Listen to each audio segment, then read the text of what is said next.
दोस्तों आईपीएल 2026 का एक और रोमांचक और बेहद ही शानदार मुकाबला सनराइज हैदराबाद और राजस्थान रॉयल्स के बीच खेला गया, जहां इस मुकाबले में दोनों ही टीमों के बीच अंत तक हमें कांटे की और कड़ी टक्कर देखने को मिली। इस मुकाबले में राजस्थान रॉयल्स की टीम ने टॉस जीता और पहले गेंदबाजी करने का फैसला किया, तो वहीं पर दोस्तों हैदराबाद की टीम को पहले बल्लेबाजी करने के लिए आमंत्रित किया। अब इस मुकाबले की शुरुआत हुई सनराइज हैदराबाद की तरफ से सलामी बल्लेबाज के तौर पर एक बार फिर से खूंखार ओपनर जोड़ी अभिषेक शर्मा और ट्रेविस हेड मैदान पर ओपनिंग करने के लिए उतरे। लेकिन दोस्तों हैदराबाद की शुरुआत कुछ ऐसी हुई जिसका उन्होंने सपने में भी नहीं सोचा, जहां दोस्तों पहले ही ओवर की पहली ही गेंद पर जोफ्रा आर्चर ने शानदार और तूफानी गेंदबाजी करते हुए खतरनाक ओपनर बल्लेबाज अभिषेक शर्मा को रवि बिश्नोई के हाथों कैच आउट करवा दिया। इसी के साथ दोस्तों अभिषेक शर्मा बिना खाता खोले ही पवेलियन लौट गए और इस ओवर में जोफ्रा आर्चर ने मात्र 2 रन खर्च किए, लेकिन अगले ही ओवर में ट्रेविस हेड के बल्ले से सिर्फ एक बाउंड्री देखने को मिली।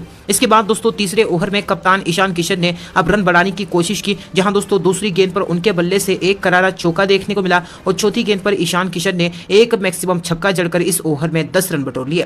इसके बाद चौथे ओवर में दोस्तों ट्रेविस हेड ने पहले तो शानदार चौका जड़ दिया और इसी ओवर में ईशान किशन के बल्ले से भी हमें एक बार फिर से एक गगनचुंबी छक्का देखने को मिला। इसके बावजूद भी पावर प्ले का भरपूर इस्तेमाल दोनों ही बल्लेबाज नहीं कर पा रहे थे। पांचवें ओवर में ईशान किशन ने मात्र एक छक्का जड़कर ओवर में 12 रन बटोर लिए। वहीं दोस्तों छठे ओवर में ईशान किशन ने एक बार फिर से इस ओवर में सिर्फ एक बाउंड्री जड़ दी और इस ओवर में भी 11 रन बटोर लिए। कुल मिलाकर देखा जाए तो सनराइज हैदराबाद का पावर प्ले कुछ खास नहीं था। एक विकेट के नुकसान पर 51 रन सनराइज हैदराबाद की टीम ने बना लिए थे, जहां 7वें ओवर में रियान पराग ने अपनी फिरकी गेंदबाजी से बड़ा विकेट हासिल किया। ट्रेविस हेड को डोन फॉरवर का हाथों कैच आउट करवा दिया। इसी के साथ दोस्तों ट्रेविस हेड 18 गेंदों में 18 रनों की धीमी और छोटी सी पारी खेलकर चलते बने। इसके बाद दोस्तों रवि बिश्नोई भी काफी किफायती गेंदबाजी करते हुए नजर आ रहे थे। 9वें ओवर में कप्तान ईशान किशन के बल्ले से हमें एक छक्का देखने को मिला, तो वहीं पर दोस्तों 10वें ओवर में हेनरिक क्लेसन ने भी एक और तूफानी छक्का जड़ दिया और इसी ओवर में दोस्तों कप्तान ईशान किशन ने एक मैक्सिमम 6 रनों का शानदार छक्का लगाकर अपना अर्धशतक भी पूरा कर लिया। ईशान किशन की यह बल्लेबाजी काबिले तारीफ है। इसके बाद दोस्तों 11वें ओवर में